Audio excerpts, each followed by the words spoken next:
It has become the gateway to Quonset, a beautiful new highway leading straight into the business park. If you haven't been on Route 403 lately, it's undergone a transformation over the past several years. Part of a $137 million construction project by the Rhode Island Department of Transportation that stretches back more than a decade. Joyce Cushman lives in Wickford and travels 403 regularly.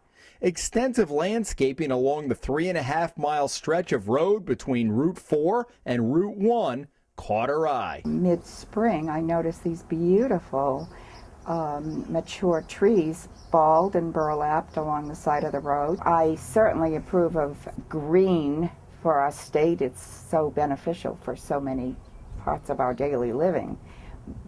But the fact that our state is in such dire financial straits, why are we putting all this money into landscaping and not caring for it? And she wondered about the trees she saw, like this one, that had turned brown within weeks of being planted. Cushman was not alone in her observation, as others have contacted the Hummel report over the last month with similar questions. So we went to the DOT's Deputy Chief Engineer, Bob Smith, for some answers. When we do a big project, a lot of times there are commitments that you make with the community. You know, if you're going to put us through this construction, you know, make it look nice when you're done. And that's meant thousands of trees and bushes costing taxpayers millions of dollars. Smith said this latest planting is the fourth phase of landscaping going back to the spring of 2005, when taxpayers spent an initial $800,000. 2 years later, another $900,000. In 2008, a third contract cost $300,000, and the latest round, which began last spring, cost $650,000. That's a total of $2.65 million for landscaping. We asked Smith about the latest phase. Do you think overall $600,000 to $700,000 for as people are driving by, would they think that that is low cost? I mean, I know you don't speak for the public, but I mean, is that? It is in the terms of the amount of money that we spend on these projects. It's a $137 million project. So in those terms, it's not a lot of money. You know, if you just think of $600,000, certainly to any of us, that's a lot of money.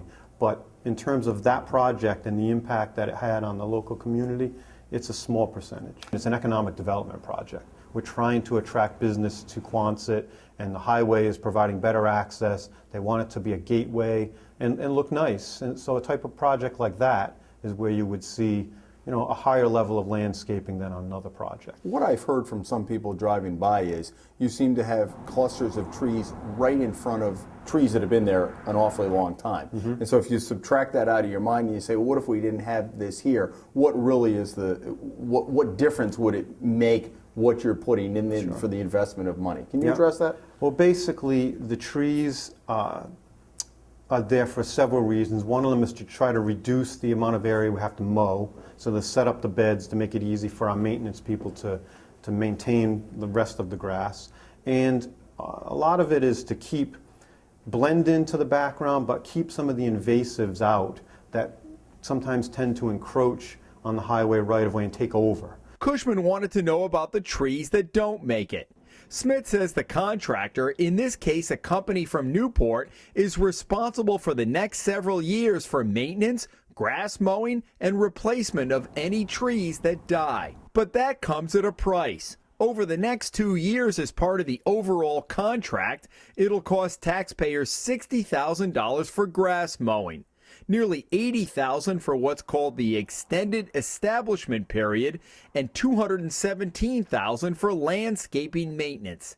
The contract says the company is required to mow the area once in the spring and twice each in the summer and fall, and to replace dying trees. Does anyone follow up on that requirement?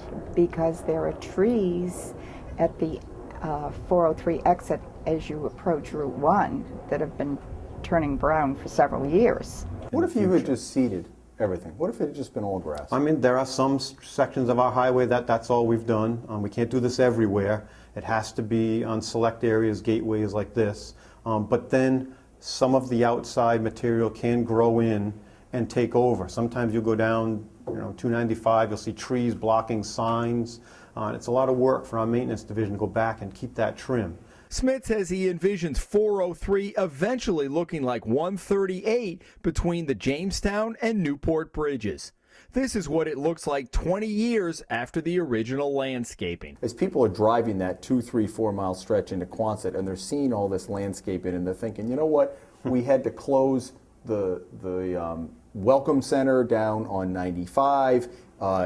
D.O.T. is always in a pinch for money. Why are we spending money on this type of thing, this landscape? Sure. Is this a good investment? And how do you respond to that? It's a balance. We've got to balance all of our programs here at D.O.T. Bridges versus pavement versus safety.